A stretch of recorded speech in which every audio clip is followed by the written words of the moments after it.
I imagine your heart sunk when you heard this. A quarter of under 25-year-olds think that actually this isn't such a bad idea. I know, the Tinder generation who just want to keep swiping right. They don't put any effort into their relationships. I'm not necessarily saying that I think marriage has to be completely for life, but I do think you need to recognise that it's a very serious sign of intent. You go into a relationship hoping that it's going to last, and there are always going to be bumps in the road. We had David Beckham only a few days ago talking about how hard it is when you're in a marriage. You have a long-term relationship, you recognise that it's going to require effort, it's going to require a certain amount of compromise, and it will require work. And if you've got a generation of people who think that it's the kind of thing that you can let go of after 2 years, upgrade, the grass is always greener on the other side, not always true. Kate, what about that then? You need to put the effort in, it takes hard work, you shouldn't just get rid of these things after 2 years. Well, I guess I'm one of these radical people where I enjoy my relationship. It doesn't feel like hard work, and if it did, I'd think, OK, maybe it's time to move on.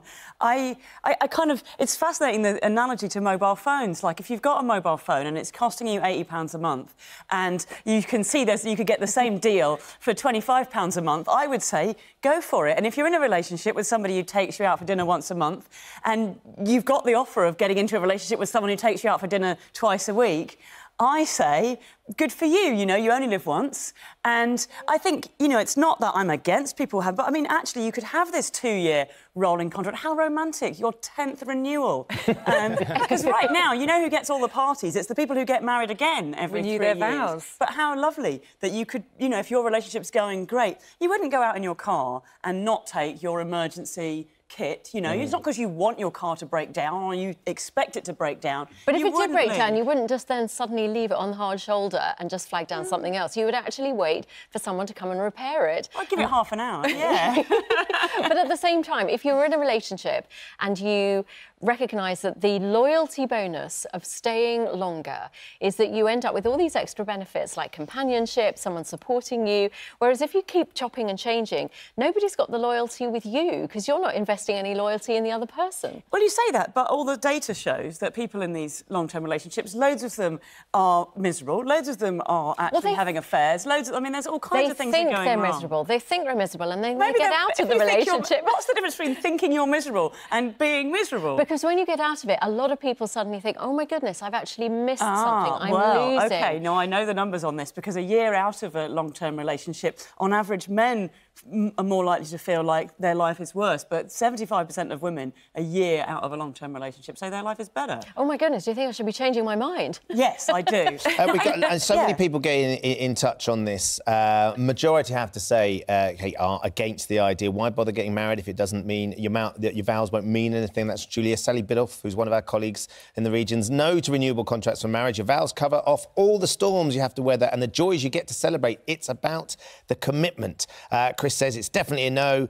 If you ask me, if you ask the wife, it's definitely a yes. But the point is, we have got the younger generation undoubtedly have got very used to a disposable lifestyle and an immediacy of lifestyle as well, whereby if something is even slightly tricky, they'll go, right, I've had enough of that, I'm on to the next thing. Well, true, but I mean, I find it weird that we don't talk about what would happen if you split up, because we know that lots of relationships do split up, and it's really traumatic sometimes. And one thing that would make life a lot easier is if before you got into this, you said, we don't want to break up, but let's just discuss what would happen. I think people would actually work harder at their relationship if they knew these are the practical and financial consequences of if we break up, this is how it's going to work. And it's interesting, you know, if I went into my mobile phone shop and got into a fight with the staff there, I think we can all agree that my contract would be terminated. And yet, you know what? A marriage contract is still valid after somebody's been violent. Well, I think there should be a clause in every marriage contract that says you throw one punch, it's over. Yeah. I think that should be standard. And I think we would all agree with that, that actually that's not a relationship, that's abusive. Exactly. What about the point there about seeing it maybe as a bit more of a business transaction? I mean, you know, kind of... But that happened 500 years ago. Now we're blinded by love when they don't necessarily think about the consequences of what was happening. And that's why I definitely wouldn't expect that somebody would get married after being with someone for 5 minutes. That, again, it's something that you enter into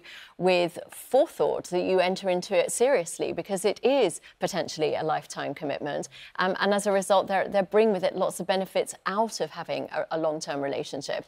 I've done a TED Talk recently about whether it's possible to survive infidelity. And my theory is that even in the midst of some crisis like that, that actually couples can repair their relationship and make it even stronger, Whereas even I'm better. the opposite. my relationships are open. I'm polyamorous, so you cannot cheat on me because everybody that I date has as long as you're all on the outright same page. permission. And presumably Yeah, absolutely. So there's no opportunity for that dishonesty because you're open and you're honest about it up front.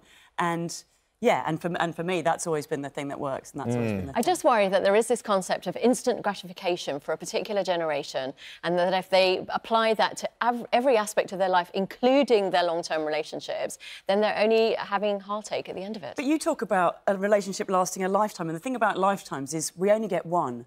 So don't spend the whole of it in a relationship that's making you unhappy. I do actually think that's actually making people delay marriage, because if you get married to somebody at 30 and you think, I'm going to live to 120, I could be with this person for a very, very long time. Yeah. On that subject, Aaron, Karen says it's bad enough doing all the drama first time round, this is marriage, let alone going through it every couple of years. She's definitely going to it. But Jake suggested, will there be comparison websites for the best value marriage?